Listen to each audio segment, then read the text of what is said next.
नमस्कार, आप देख रहे हैं आज तक। आपके साथ मैं हूं सईद अंसारी। स्वागत है आपका चुनाव आज तक में। कर्नाटक विधानसभा चुनाव के लिए बिगुल बज चुका है। कर्नाटक में 10 मई को विधानसभा चुनाव होगा। वोट पड़ेंगे, 13 को मतगणना और परिणाम भी 13 को। इस बार यहां मुख्य मुकाबला बीजेपी, कांग्रेस, जेडीएस के बीच। आगामी चुनाव में कर्नाटक की कुर्सी पर किसका कब्जा होगा, इस प्रश्न का उत्तर जानने के लिए फिलहाल इंतजार हमें करना होगा। लेकिन कांग्रेस के लिए चुनाव कमबैक करने का बहुत बढ़िया अवसर है। अगर आंकड़ों की बात करें तो कांग्रेस यहां बाकी सभी दलों पर भारी पड़ती दिखाई दे रही है।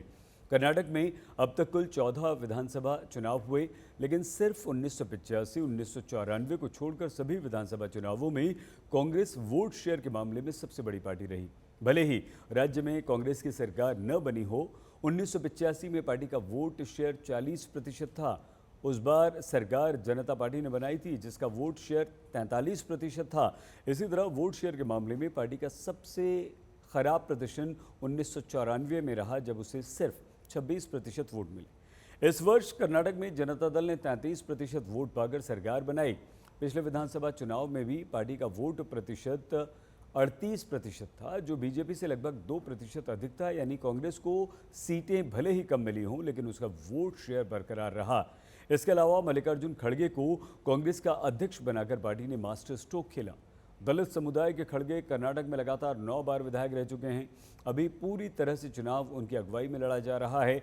कर्नाटक के नेता को राष्ट्रीय अध्यक्ष कांग्रेस ने बनाया। ऐसे में इसका लाभ आगामी चुनाव में कांग्रेस को कहीं ना कहीं मिलेगा। इस तरह कर्नाटक में बीजेपी के विरुद्ध एंटी इनकम्बेंसी का माहौल कांग्रेस के लिए संजीवनी सिद्ध हो सकता है। कांग्रेस इस चुनाव में इसका फायदा उठाने में पीछे नहीं है। कांग्रेस की भारत जोड़ो यात्रा के दौरान राहुल गांधी ने कर्नाटक में काफ़ी लंबा समय बिताया। कहीं न कहीं राहुल ने ये संकेत देने का प्रयास किया, पार्टी का अध्यक्ष कर्नाटक से है। भारत जोड़ो यात्रा के दौरान कर्नाटक को वरीयता दी जा रही है, इसका फायदा कांग्रेस को मिल सकता है। कर्नाटक बीजेपी में सब कुछ ठीक नहीं चल रहा। बीएस येदियुरप्पा को लेकर नाराजगी खुलकर सामने आ गई। बसवराज बोम्मई को लेकर भी सभी खुश नहीं हैं। कर्नाटक में बीजेपी की कलह इतनी बढ़ गई कि आए दिन किसी छोटे बड़े नेता की नाराजगी की खबरें सामने आती रहती हैं। बीजापुर के पूर्व विधायक मनोहर एनापुर और कोल्लेगला के पूर्व विधायक जीएन नंजुदा स्वामी के साथ मैसूर के पूर्व मेयर पुरुषोत्तम कांग्रेस में शामिल हो गए। कांग्रेस के प्रदेश प्रमुख डीके शिव कुमार ने यह दावा किया है कि आने वाले दिनों में बीजेपी विधायक भी कांग्रेस में शामिल होंगे। ऐसे में कहीं न कहीं कर्नाटक में बीजेपी को कांग्रेस कमजोर कर रही है और इसका फायदा कांग्रेस को मिलना तय है।